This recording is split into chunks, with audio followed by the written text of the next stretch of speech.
السلام علیکم۔ میں ہوں آپ کی رائٹر ایمان فاطمہ، اور میں آئی ہوں تربت دل سیکنڈ لاسٹ ایپیسوڈ کے ساتھ۔ اور اگر آپ نے میرا چینل ابھی تک سبسکرائب نہیں کیا تو پلیز میرا چینل سبسکرائب کر دیجئے اور بیل آئیکن پہ دبا کر میری ہر آنے والی نئی ویڈیو کو سب سے پہلے دیکھیے۔ تو اب چلتے ہیں ہم اپنی آج کی ایپیسوڈ کی جانب۔ تربت دل سیکنڈ لاسٹ ایپیسوڈ ایمان فاطمہ۔ کیا ہوا پتر؟ نغمہ نے بڑے میٹھے لہجے پہ پوچھا۔ بہت محبت ہے نا آپ کو، اور آپ کہتی ہیں کہ آپ میرے لیے جان بھی دے سکتی ہیں؟ ایبک سنجیدگی سے پوچھا۔ ہاں پتر، یہ بات بالکل سچ ہے۔ اچھا، مجھ پر جان نچھاور کرنے والے اچانک میری جان کے دشمن کیسے بن گئے؟ اس نے چبا چبا کر پوچھا تو سب کے چہروں پہ حیرت بھرے تاثرات ابھر آئے، اور نغمہ کے ایک رنگ آ رہا تھا اور ایک جا رہا تھا۔ یہ سچ نہیں ہے۔ وہ ارحم رانا تم سے جھوٹ بول رہا ہے تاکہ ہمارے درمیان دشمنی ڈال سکے۔ اچھا، واقعی؟ ویسے مجھے ارحم رانا نے کچھ بتایا ہی نہیں۔ اوہ، تو تمہاری بیوی نے تمہارے کان بھرے ہیں؟ ارے ماں بن کر ہمیشہ ساتھ دیا، آج بیوی کی باتوں میں آ کر ماں جیسی پھپھی کو آنکھیں دکھا رہے ہو؟ وہ پھپک پھپک کر رو دی۔ اگر اسے مجھے بتانا ہوتا تو وہ حارث کی بارات کی رات ہی بتا چکی ہوتی، جب واز میں سے آپ کا چھپایا ہوا کیمرہ نکلا تھا، مگر اس نے آپ کی عزت اور مان کا خیال رکھا۔ مگر آپ نے کیا کیا؟ اس گھٹیا آدمی کے ساتھ مل کر پریہا کو بلیک میل کیا۔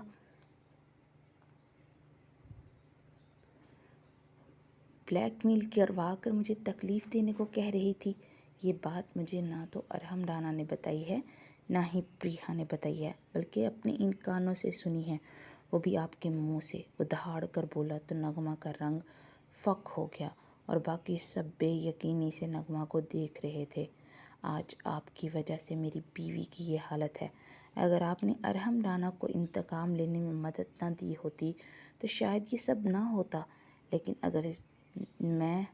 اگر یہ ہوتا بھی تو کم از کم میرا رشتوں پر سے ایک بار پھر بھروسہ نہ ٹوٹتا۔ آج میں جان چکا ہوں کہ آپ کے لیے میں بیٹا تو کیا بیٹے جیسا بھی نہیں۔ خیر، اب جو بھی ہوا اسے ٹھیک نہیں کیا جا سکتا، لیکن ایک چیز کر سکتا ہوں کہ آئندہ آپ پر وہ اعتبار نہ کروں جو کرتا تھا۔ دوسری بات، یہ آپ کی ماں اور بھائی کا گھر ہے، تو آپ جب چاہیں آئیں، مگر مجھ سے وہ پہلی والی محبت اور چاہت کی توقع مت رکھیے گا، ایبک نے سرد لہجے میں کہا اور آگے بڑھ گیا۔ زید کمرے میں داخل ہوا تو مومنہ موبائل پہ مصروف تھی۔ ہیلو، کیا ہو رہا ہے؟ اس نے اس کے پاس بیٹھتے ہوئے پوچھا۔ آپ کو اس سے مطلب؟ اپنے کام سے کام رکھیں، وہ ناگواری سے بولی۔ زید نے اپنی کوٹ سے تازہ گلاب کا پھول نکال کر اس کے سامنے کیا تو مومنہ نے تیوری چڑھا کر اسے دیکھا۔ اس سے کیا ثابت کرنا چاہتے ہیں آپ؟ وہ خشک لہجے میں بولی۔ یہ ثابت کرنا چاہتا ہوں کہ اس پھول کی طرح ہماری زندگی مہکے۔ زید نے اس کی طرف جھکتے ہوئے کہا۔ فضول بکواس کرنے سے پرہیز کریں، مومنہ نے تپ کر کہا، اور اٹھ کر جانے لگی تو زید نے اس کا ہاتھ تھام کر جھٹکے سے کھینچا تو وہ کٹی پتنگ کی مانند اس کے سینے پہ آ گری۔ زید نے اس کے کیچر میں مقید بال آزاد کی تو وہ بادلوں کی مانند ان دونوں کو ڈھانپ چکے تھے۔ زید نے ہاتھ کی انگلی سے اس کے بالوں کو پیچھے کیا اور گردن میں ہاتھ ڈال کر اس کے چہرے کو اپنے لبوں کے قریب کرتے ہوئے اس کے ماتھے پہ لب رکھ دیے۔ مومنہ نے گھبرا کر اس کے کندھوں سے شرٹ کو دبوچتے ہوئے اپنا چہرہ اس کے سینے میں چھپا لیا۔ آئی لو یو میری جان، زید نے اس کے کان کی لو کو لبوں سے چھوتے ہوئے گمبھیر لہجے میں کہا۔ اس کی لرزتی پلکوں کا رقص دیکھ کر زید کے چہرے پہ دھیمی سی مسکراہٹ پھیل گئی، پھر وہ اس کے اوپر سے اٹھتی سیدھی ہو کر اپنا بگڑا تنفس بحال کرنے لگی۔ کیا ہوا؟ کچھ ہو رہا ہے کیا؟ زید نے مسکراہٹ ضبط کرتے اس کی کمر میں ہاتھ ڈال کر پوچھا۔ بہت ہی بدتمیز ہیں آپ، اور چھوڑیے مجھے، وہ خفت سے سرخ ہوتے ہوئے چہرے سے بولی۔ کبھی نہیں چھوڑوں گا میری زندگی، مجھے ہینا آنٹی کے ساتھ کام ہے، وہ اس بار گھبرا کر بولی۔ پہلے ہینا آنٹی کے بیٹے کے کام کر لیں، پھر ان کے بھی کر لینا، تھکا مندہ آیا ہوں تو مجھے خوش کر دو، زید نے میں نے خیز انداز میں کہا تو مومنہ کا چہرہ سرخ ہو گیا۔ وہ غصے سے اسے دیکھنے لگی، مگر اس کی بے باک نگاہوں کی تاب نہ لاتے ہوئے نگاہیں جھکا گئی۔ زید نے آہستگی سے اپنی گرفت سے آزاد کیا تو وہ بھاگتی ہوئی باہر نکل گئی اور وہ مسکراتا ہوا بالوں میں ہاتھ پھیرنے لگا۔ پھر اگلے کئی دن تک وہ اسے یوں ہی زج کرتا رہا، مگر وہ اپنی جگہ سے ٹس سے مس نہیں ہو رہی تھی۔ پھر ایک دن ایبک کے مشورے کے مطابق اس نے اس سلسلے کو بند کیا تو اس کی آنکھوں میں واضح طور پر اضطراب اور بے چینی محسوس کر پا رہا تھا، لیکن اسے اگنور کرنے کی بھرپور ایکٹنگ کر رہا تھا۔ مومنہ مضطرب سی لان میں ٹہل رہی تھی۔ زید کا روپ پچھلے دنوں جتنا محبت بڑا تھا، اب اچانک سے وہ اس سے بہت لا تعلق ہو گیا تھا۔ اس چیز سے وہ کافی ڈسٹرب ہو گئی تھی۔ یہ آخر چاہتے کیا ہیں؟ وہ لیپ ٹاپ پہ مصروف زید کو دیکھتے ہوئے بڑبڑائی۔ چائے پئیں گے آپ؟ اس نے بالآخر خود ہی گفتگو میں ابتدا کی۔ نو تھینکس، مجھے پینی ہوگی تو خود بنا لوں گا۔ اس کے سنجیدگی پر جواب پر وہ بے دردی سے لب کچلنے لگی۔ تم چاہو تو آرام کر لو۔ نہیں، مجھے روشنی میں نیند نہیں آتی، وہ ترنت بولی۔ اوکے، میں باہر لاؤنج میں کام کر لیتا ہوں، وہ آہستہ سے بولتا چیزیں سمیٹنے لگا۔ مجھے فی الحال نیند نہیں ہے، آپ اطمینان سے کام کر لیں، مومنہ جھنجھلا کر بولی۔ Are you sure? زید نے آئی برو جھکا کر پوچھا۔ جی، مومنہ نے کہا اور موبائل کی طرف متوجہ ہوگی، مگر ساتھ ساتھ وہ کن اکھیوں سے اسے دیکھ رہی تھی۔ پھر وہ کام ختم کر کے اپنی سائٹ پہ آ کے لیٹ گیا۔ مومنہ بے بسی سے اس کی پیٹھ کو گوڑنے لگی۔ اگلے دن بھی وہ مکمل اس سے لا تعلق ہی بنا رہا۔ اس کے آفس جانے کے بعد وہ پورا دن بھلائی بھلائی سی پھرتی رہی۔ وہ اس کے بنا کہے چائے بنا کر لائی اور اس کے پاس رکھتے ہوئے بیڈ پر جا کر بیٹھ گئی۔ یہ چائے کیوں لائی تم؟ میں نے تو نہیں مانگی، اسپاٹ لہجے میں بولا تو چائے کا مگ سائڈ پر رکھ دیا۔ مومنہ نے غصے سے دیکھا، پھر اٹھ کر اس کا مگ پکڑا اور جا کر دونوں مگ کھڑکی سے باہر لان میں پھینک دیے۔ یہ کیا بدتمیزی ہے؟ مومنہ اٹھ کر کھڑے ہوتے ہوئے بولا۔ یہ سوال میرا ہونا چاہیے کہ یہ کیا بدتمیزی لگا رکھی ہے؟ کل سے مجھے اگنور کر رہے ہیں، کیوں کر رہے ہیں یہ آپ؟ وہ غصے سے پھٹ پڑی۔ میں تو تمہاری خواہش کا احترام کر رہا ہوں۔ تمہیں میرا پچھلے دنوں کا روپ پسند نہیں تھا تو میں نے وہ سب کرنا چھوڑ کر اپنے کام سے کام رکھ لیا۔ یہی تو تم چاہتی تھی۔ آپ سے کس نے کہا میں یہ چاہتی تھی؟ وہ تپ کر اس کی شرٹ کو مٹھیوں میں دبوچے ہوئے بولی۔ تو پھر ایگزیکٹلی کیا چاہتی ہو تم؟ حارث نے سنجیدگی سے پوچھا۔ آپ کو علم ہونا چاہیے میں کیا چاہتی ہوں، وہ اس کے سینے پہ مکے مارتے ہوئے بولی۔ نہیں، مجھے علم نہیں ہے، تم خود بتا دو نا، زید نے اس کی آنکھوں میں آنکھیں ڈالتے ہوئے پوچھا۔ میں کیسے بتا سکتی ہوں؟ وہ آہستہ سے سر جھکا کر بولی۔ جب دل چاہے گا تب بتا دینا، زید نے کہہ کر رخ پھیرا۔ مومنہ نے لب بینچی اور جا کر اپنی جگہ پہ لیٹ گئی۔ آنسو پلکوں کی بھاڑ توڑتے ہوئے اس کے رخسار نم کرنے لگے اور آہستہ آہستہ اس کی سسکیاں کمرے میں گونجنے لگی۔ پھر زید کا ہاتھ اس کے کندھے پر آ کر ٹھہرا تو اس کی سسکیوں میں مزید اضافہ ہو گیا۔ ارے کیا ہو گیا؟ زید نے کھینچ کر اس کا رخ اپنی طرف کرتے ہوئے بولا۔ کیوں کر رہے ہیں آپ میرے ساتھ ایسا؟ وہ سسکیوں کے درمیان بولی۔ میں کیا کر رہا ہوں؟ یہ سب تم ہی تو چاہتی تھی، تم نے ہی تو کہا تھا اپنے کام سے کام رکھو، اور اب میں اپنے کام سے کام رکھ رہا ہوں تو تم رو رہی ہو۔ چاہتی کیا ہو؟ زید نے اس پہ جھکتے ہوئے پوچھا۔ اب کچھ سمجھ جائیے نا میں کیا چاہتی ہوں۔ میں کیسے سمجھ سکتا ہوں؟ مجھے غیب کا تو علم نہیں ہے نا کہ جان جاؤں کہ تمہارے دل میں کیا چل رہا ہے۔ ٹھیک ہے، مگر اتنا جان لیجیے مجھے وہ سب اچھا لگ رہا تھا جو آپ کر رہے تھے پچھلے کئی دنوں سے، وہ آہستہ سے بولی۔ زید نے اس کے ماتھے پہ اپنے لب رکھے تو اس کے پورے وجود میں سنسناہٹ سی ہونے لگی۔ پھر وہ باری باری اس کی آنکھوں اور رخسار کو چومتا لبوں تک آیا اور اپنی تشنگی مٹانے لگا۔ مومنہ اس کی قربت سے مدہوش ہوتی سے خود سپردگی دیتی چلی گئی۔ اگلے دن اس کی آنکھ کھلی تو وہ زید کے سینے پہ سر رکھی لیٹی تھی اور زید کا ایک بازو اس کے کمر کے گرد لپیٹا تھا۔ وہ آہستہ سے اس کے حصار سے نکلی اور فریش ہونے کے لیے وہ واش روم کی طرف بڑھ گئی۔ فریش ہونے کے بعد جب وہ باہر آئی تو زید جو بیڈ گراؤنڈ کے ساتھ ٹیک لگا کر بیٹھا تھا وہ اٹھ کر اس کے پاس آیا اور پیچھے سے اسے حصار میں لیتے ہوئے وہ اس کے کندھے پر ٹھوڑی ٹکاتے ہوئے مرر سے اسے دیکھنے لگا۔ تھینکس مجھے پورا کرنے کے لیے، زید نے اس کی کان کی لو کو لبوں سے چھوتے ہوئے کہا۔ مومنہ کی پلکیں حیا سے لرزنے لگی۔ ویسے ابھی تک تم نے مجھے 3 میجیکل ورڈز نہیں بولے، زید نے اس کے کندھوں سے پکڑ کر اس کا رخ اپنی طرف کرتے ہوئے کہا۔ وہ مجھے کچن میں بہت ضروری کام ہے، وہ گھبرا کر بولی۔ مجھ سے بھی ضروری ہے کیا؟ اگر تم نے مجھے یہ 3 میجیکل ورڈز نہیں بولے نا تو میں بات نہیں کروں گا تم سے، زید نے مصنوعی سنجیدگی سے کہا، مگر مومنہ سمجھ نہیں پائی اور جلدی سے اس کے سینے کے ساتھ لگ گئی۔ اس سب سے کام نہیں چلے گا جب تک منہ سے کچھ نہیں بولو گی، زید نے کہا تو وہ لب کچلتے ہوئے سر جھکا گئی۔ آئی لو یو، بس اتنا سا ہی بولنا ہے۔ زید کی خمار آلود آواز کانوں سے ٹکرائی تو وہ شرم سے سرخ پڑنے لگی۔ آئی لو یو، وہ آہستہ سے رک رک کر بولی۔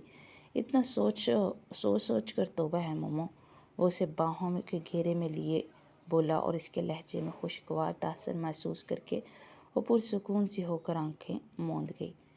علیزہ منہ پھلائے بیٹھی گاڑی کی ونڈو اسکرین سے باہر کے نظارے دیکھ رہی تھی، گویا اس سے امپورٹنٹ کام کوئی نہ ہو۔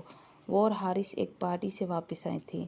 جانم اب موڈ کیوں خراب ہے؟ حارث نے ہاتھ بڑھا کر اس کے رخسار کو چھوتے ہوئے پوچھا۔ وہ کمینی دلفشاں آپ سے اتنی فری کیوں ہو رہی تھی؟ اس نے تنک کر پوچھا۔ جانا وہ اور میں ایک ایڈ میں کام کرنے والے ہیں تو دوستی ہوگی تو ہی کمفرٹیبل ہو کر کام کریں گے نا۔ اور ریئلی ایڈ میں کام کرنا ہے، بیوی نہیں بنانا۔ جو اتنا ایک دوسرے سے فری ہو رہے تھے، وہ منہ بنا کر بولی۔ وہ جتنی بھی فری ہو جائے مگر یہ بندہ پھر بھی آپ کا ہی غلام ہے، حارث نے مسکرا کر کہا۔ زیادہ مسکے لگانے کی ضرورت نہیں ہے، علیزہ نے تپ کر کہا۔ یہ پیار ہے میری جان، مسکا نہیں۔ اچھے سے جانتی ہو اگر پیار ہے تو پھر ایسا کرے اس سے کام کرنے سے انکار کر دے، علیزہ نے سنجیدگی سے کہا۔ میری جان بس کچھ دنوں کی بات ہے، پھر اس سے بات بھی نہیں کروں گا، حارث نے اس کے ہاتھ کو تھامتے ہوئے کہا۔ بہت شکریہ آپ کی اس عنایت کا، وہ اپنا ہاتھ جھٹکے سے چھڑواتے ہوئے غصے سے بولی۔ میری جان کیوں غصہ کر رہی ہو؟ بیبی پہ برا اثر پڑے گا، آپ کو اس سے کیا؟ آپ بس اپنی ہوتی سوتی دلفشاں کا خیال رکھیں، وہ تنک کر بولی۔ اف علیزہ، کیا ہو گیا ہے تمہیں یار؟ اب کام ہوتا ہے نا، اس سے تعلق پروفیشنل ہے، اور کام ختم تو رابطے ختم۔ تمہارا میرا ساتھ سانسوں کی ڈور تک ہے، پلیز مت کیا کرو غصہ۔ یہ بندہ ناچیز صرف آپ کا ہے اور مرتے دم تک آپ کا رہے گا، وہ مسکرا کر اسے چل کرنے کی کوشش کرنے لگا۔ سخت زہر لگی مجھے وہ لڑکی، چھوڑ دینا آپ یہ سب انڈسٹری، سب فیک دنیا سے باہر نکلیں یار، جلا کر بولی۔ میری جان آپ کے جیٹ جی نے بس تمہارے ذہن میں یہ بات ڈال دی ہے اور تم کو اب یہی لگ رہا ہے کہ میں ہمیشہ۔ وہ گاڑی راجہ ولا کے سامنے روکتے ہوئے بولا۔ مجھے یہ سب فیل کیوں نہیں ہو رہا؟ کیونکہ تم اس سے پہ زیادہ سوچ رہی ہو، سب سوچے جھٹک دو، یہ ہمارا ٹائم ہے تو انجوائے کرتے ہیں، حارث نے کہا تو وہ لب بینچ کر رہ گئی۔ پھر وہ مسز راحیلہ سے مل کر کمرے میں آئے تو علیزہ ہنوز اسی موڈ میں تھی۔ جانم بس کر دو، موڈ ٹھیک کرو، حارث نے اس کے گلے میں باہیں حمائل کرتے ہوئے خود کے قریب کرتے ہوئے کہا۔ علیزہ گہرا سانس بھرتی اس کے سینے پہ سر رکھ کر آنکھیں موند گئی۔ ویسے بیوی، یہ آج کل آپ کچھ زیادہ سوچنے لگی ہیں آپ تو کسی کام میں خود کو بیزی رکھو، اپنی اسٹڈی کمپلیٹ کرو، حارث نے کہا۔ نہیں میرا دل نہیں چاہتا ہے، علیزہ نے کہا۔ کیوں مائی لو؟ اس حالت میں آرام کرنے کو دل کرتا ہے بس، اور میں نے کون سا کوئی جاب کرنی ہے جو اتنا پڑھوں؟ وہ منہ بسور کر بولی۔ ضروری تو نہیں کہ جاب کے لیے پڑھا جائے، ایک عورت پوری نسل کی ضامن ہوتی ہے تو اپنی نسل کو سنوارنے کے لیے اس کو پڑھنا ضروری ہے۔ ہم مرد اگر نہ بھی پڑھے تو کوئی اتنی بڑی بات نہیں ہے، ہم کسی نہ کسی کاروبار میں خود کو پھنسا ہی لیتے ہیں، مگر جو آگے نسل بنتی ہے اس کو عورت نے بنانا ہوتا ہے۔ تمہیں اپنی اولاد کے لیے انسپریشن بننا چاہیے، حارث نے اس کا چہرہ ہاتھوں میں بھرتے ہوئے محبت بھرے انداز میں کہا۔ اچھا ٹھیک ہے، بیبی کے بعد دیکھیں گے، لیکن آپ اچھی طرح سے سوچ لیجیے گا کہ اب آپ کو شوبز میں رہنا ہے کہ نہیں، کیونکہ مجھے جہاں تک لگتا ہے آپ کو شوبز میں نہیں بزنس میں آگے بڑھنا چاہیے، وہ سنجیدگی سے بولی۔ اوکے مائی لو، آپ کا حکم، سر آنکھوں پر، وہ ہلکا سا مسکراتے ہوئے بولا۔ علیزہ نے پرسکون ہو کر اپنا سر اس کے سینے پہ رکھ کر آنکھیں موند لی۔ ایبک اپنے آفس میں بیٹھا اپنا کام نپٹا رہا تھا، اس کے خوبصورت وجیہہ چہرے پر دبی سنجیدگی تھی۔ پریہا کو کوما میں گئے آج پورے 5 سال ہو گئے تھے، ان 5 سالوں میں بہت کچھ بدل چکا تھا۔ حارث نے عالم راجپوت کو معاف کر دیا تھا، راجہ ولا میں اس کے اور علیزہ کے بیٹے آریان راجپوت اور بیٹی فلک راجپوت کی کلکاریاں گونجنے لگی تھیں، اور دوسری طرف زید اور مومنہ ابروڈ شفٹ ہو چکے تھے اور اللہ نے بھی انہیں ایک بیٹے سالم رانا سے نوازا تھا۔ سب مکمل تھا، مگر آج بھی ایک شخص ادھورا تھا اور وہ ایبک راجپوت تھا۔ پریہا کی حالت ان 5 سالوں میں بہت خراب تھی۔ سانس کا پرابلم بڑھتا جا رہا تھا۔ اس کے روز کے وہی معمول تھے۔ اب تو 2nd فلور سارے کا سارا اس کے لیے بنایا تھا، جہاں ہر قسم کی سہولت موجود تھی۔ دن میں مسز راہیلہ اور علیزہ اس کے پاس گزارتی تھی اور رات وہ اس کے پاس ہوتا تھا۔ آج معمول کے مطابق وہ آفس میں موجود تھا۔ دل میں عجیب سا سناٹا تھا۔ وہ گمسم سا فائل دیکھ رہا تھا، تبھی اس کا موبائل بجنے لگا۔ اس نے کال اٹھائی تو دوسری طرف علیزہ تھی۔ آبی بھائی، آپ ہاسپٹل آ سکتے ہیں کیا؟ دوسری طرف سے بے چینی سے پوچھا گیا تو اس کا دل جیسے رک سا گیا کہ کچھ ہوا ہے کیا؟ پریہا ٹھیک ہے نا؟ اس نے اٹک اٹک پر پوچھا۔ جی پلیز آپ جلدی آ جائیں، علیزہ نے کہا اور کال کاٹ دی۔ وہ آندھی طوفان کی طرح اڑتا ہوا ہاسپٹل پہنچا۔ جب دروازہ کھول کر اندر داخل ہوا تو علیزہ پریہا پہ جھکی تھی۔ علیزہ کیا ہوا؟ اس نے بے قراری سے پوچھا تو وہ جلدی سے مڑی اور ایبک پریہا کو ٹیک لگا بیٹھا دیکھ کر ساکت رہ گیا۔ وہ یکٹک اسے ہی دیکھ رہی تھی۔ ایبک تیزی سے اس کے پاس آیا اور اس کے پاس بیٹھ کر اسے ہاتھ لگا کر دیکھنے لگا۔ آپ سچ میں مجھے دیکھ رہی ہیں؟ اس نے بے یقینی بھرے لہجے میں کہا تو وہ ہلکا سا مسکرا دی۔ ایبک نے قریب ہو کر اس کے ماتھے کو بوسہ دیا۔ آپ دونوں باتیں کریں، باہر انتظار کرتے ہیں آپ لوگوں کا، حارث نے کہا اور پھر علیزہ کو لے کر باہر نکل گیا۔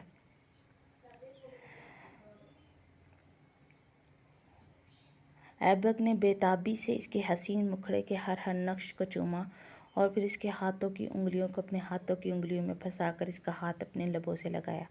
ٹھیک ہیں آپ؟ ایبک نے پوچھا تو اس نے آہستگی سے سر اثبات میں ہلا دیا۔ میں ڈاکٹر سے بات کر لوں، پھر اس کے بعد آپ سے بات کرنی مجھے بہت ساری۔ ایبک نے اس کے رخسار پر ہاتھ رکھتے ہوئے کہا اور اٹھ کر باہر آ گیا۔ جی ڈاکٹر، ہم پریہا کو گھر لے جا سکتے ہیں؟ جی بالکل، لیکن آپ کو کچھ احتیاط وغیرہ کرنی ہوگی اور یہ نیزل کینولا ابھی ناک میں لگا رہے گا، کیونکہ آپ کی مسز کا استحمہ کا مسئلہ ہے، تو ایک دم سے کینولا اتارنے سے مسئلہ بڑھ سکتا ہے۔ باقی اگر آپ ان کا خیال رکھ سکتے ہیں تو اپنے ساتھ گھر لے جا سکتے ہیں۔ ویسے بھی ہمیں تو یقین ہے کہ آپ سے بہترین ان کا خیال کوئی رکھ بھی نہیں سکتا، ڈاکٹر نے آخر پہ مسکراتے ہوئے کہا۔ تھینک یو سو مچ۔ یہ سب آپ کی توجہ کا اور علاج کا نتیجہ ہے کہ میری بیوی نے آج اپنی آنکھیں کھول کر مجھے دیکھا ہے۔ میرے لیے آج کا دن کسی عید سے کم نہیں ہے۔ اس دن کا میں نے برسوں سے انتظار کیا کہ کب مجھے دیکھے گی، اور فائنلی آج میرا انتظار ختم ہوا۔ اتنے سال وہ کوما میں رہی ہے تو ان کے رویے میں بہت سارے اتاؤ چڑھاؤ ہوں گے۔ ہو سکتا ہے انہیں غصہ بہت آئے، یہ بھی ہو سکتا ہے وہ اس سب ساری سچویشن میں آپ سے کچھ کڑوا بول جائے، مگر آپ نے اس کی باتوں پر بالکل بھی مائنڈ نہیں کرنا، اور میں امید کرتا ہوں کہ آپ انہیں سمجھیں گے۔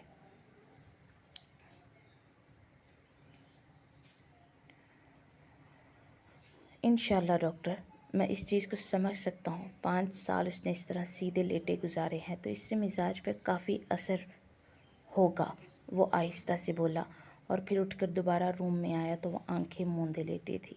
کنگریچولیشنز مائی ڈیئر وائف، آج ہم اپنے گھر واپس جائیں گے۔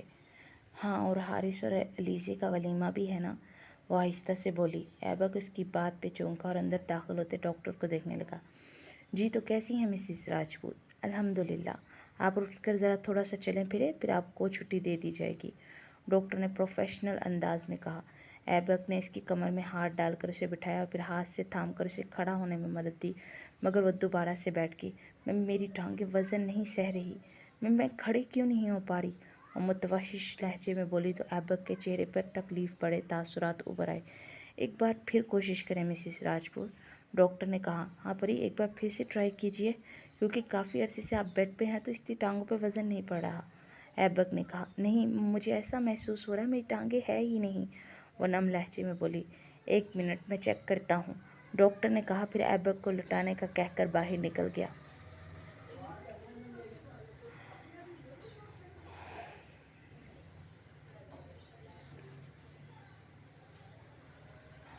ایک منٹ میں چیک کرتا ہوں، ڈاکٹر نے کہا، اور پھر ایبک کو لٹانے کا کہہ کر باہر نکل گیا۔ کچھ دیر کے بعد وہ اپنے سینئر ڈاکٹرز کے ساتھ اندر داخل ہوا تو ان سب نے بغور معائنہ کیا اور ان کے چہرے کے تاثرات سے محسوس ہو رہا تھا کہ کوئی پریشانی کی ہی بات ہے۔ اس کا دل اندر ہی اندر ڈوب رہا تھا۔ مسٹر راجپوت، آپ ذرا ہمارے ساتھ آئیے، بہت امپورٹنٹ بات کرنی ہے، ڈاکٹر نے کہا۔ نہیں، جو بھی بات کرنی ہے میرے سامنے کیجیے، وہ اٹک اٹک کر سانس لیتے ہوئے بولی۔ مسز راجپوت آپ بالکل ٹھیک ہے اور ہمیں آپ کے ہسبینڈ کو ویسے ہی کچھ انسٹرکشن دینی ہے، ڈاکٹر نے کہا۔ میری جان ابھی آتا ہوں، آپ تب تک ریلیکس رکھیں خود کو، الیزی اور موم کو آپ کے پاس بھیجتا ہوں۔ ایبک نے اسے بچوں کی مانند بہلایا، پھر وہ ڈاکٹر اس کے ساتھ باہر آیا۔ کوئی بڑی پرابلم تو نہیں ہے؟ ایبک نے بے چینی سے باہر آتے ہوئے سوال کیا۔ بہت بڑی پرابلم ہی ہے مسٹر راجپوت، ڈاکٹر نے سنجیدگی سے کہا تو اس کا دل رک سا گیا۔ مطلب؟ ہمارا مطلب یہ ہے کہ آپ کی بیوی کا نچلا در پیرالائزڈ ہو چکا ہے۔ ڈاکٹر کی بات پہ اس کے دماغ میں دھماکے ہونے لگے۔ اس کا کوئی علاج؟ مسٹر راجپوت ہم ڈاکٹرز بھی عام انسان ہوتے ہیں، کوئی خدا نہیں۔ یہ اللہ کے کام ہے، اب ہم بس دعا کر سکتے ہیں۔ باقی آپ دعا کیجیے، لیکن ہم آپ کو فی الحال کوئی امید نہیں دلا سکتے۔ اتنے سالوں تک ان کے یو کومے میں رہنے سے ان کا نچلا در وہ پیرالائزڈ ہو گیا اور اس کا علاج کوئی دوا نہیں ہے۔ سب ان پہ ڈیپینڈ کرتا ہے کہ دعا کے ساتھ ساتھ اپنے مضبوط اعصاب کے ساتھ مشکل سے لڑ سکتی ہے کہ نہیں، ڈاکٹر نے کہا۔ ایبک نے آنکھیں میچ کر اپنے اندر کے درد کو پیا، پھر اندر آیا تو اس کے سوال کرتی آنکھوں سے اپنی نگاہیں چرا گیا۔ کیا کہا ڈاکٹر نے؟ اس نے ہموار لہجے میں پوچھا۔ کچھ نہیں، وہ کہہ رہے ہیں کہ کوما میں رہنے کی وجہ سے ہوا ہے اور جلد ہی ٹھیک ہو جاؤ گی۔ ایبک نے زبردستی مسکراہٹ چہرے پہ سجاتے ہوئے کہا۔ جھوٹ بول رہے ہیں آپ، جو سچ ہے وہ بتائیے، پریہا نے سنجیدگی سے کہا۔ ایسا کچھ نہیں ہے مائی لو، یہی حقیقت ہے، ایبک نے کہا۔ پھر نگریں چڑھا کر بات کیوں کر رہے ہیں؟ نہیں ایسا تو نہیں ہے، ایبک نے لب بھینچ کر اس کے پاس بیٹھتے ہوئے کہا۔ جو سچ ہے وہ بول دیجیے، وہ لب کاٹتے ہوئے بولی۔ جلد ٹھیک ہو جاؤ گی آپ، ہم بس گھر جا رہے ہیں، ایبک نے اٹھتے ہوئے کہا۔ پریہا نے جلدی سے اس کا ہاتھ تھاما تو وہ اس کی طرف دیکھنے لگا۔ میرے اندر اتنا حوصلہ ہے کہ میں ہر مشکل کو برداشت کر سکتی ہوں، وہ آہستگی سے بولی۔ کچھ نہیں ہوا پری، بس پیرالائزڈ اٹیک ہے، ڈاکٹر نے کہا اتنے سال کوما میں رہنے سے ہی ہوا ہے اور آپ کی ہمت اور طاقت پہ ڈیپینڈ کرتا ہے کہ آپ اس سے کتنی جلدی ریکور ہوتی ہیں، ایبک نے کہا تو وہ ساکت سی بنا پلکے جھپکے اسے دیکھے گئی۔ اس کے ساتھ ہی ایمان فاطمہ کو اجازت دیجیے، اور اگر چینل سبسکرائب نہیں کیا تو پلیز پلیز میرا چینل سبسکرائب کر دیجیے۔ اللہ حافظ۔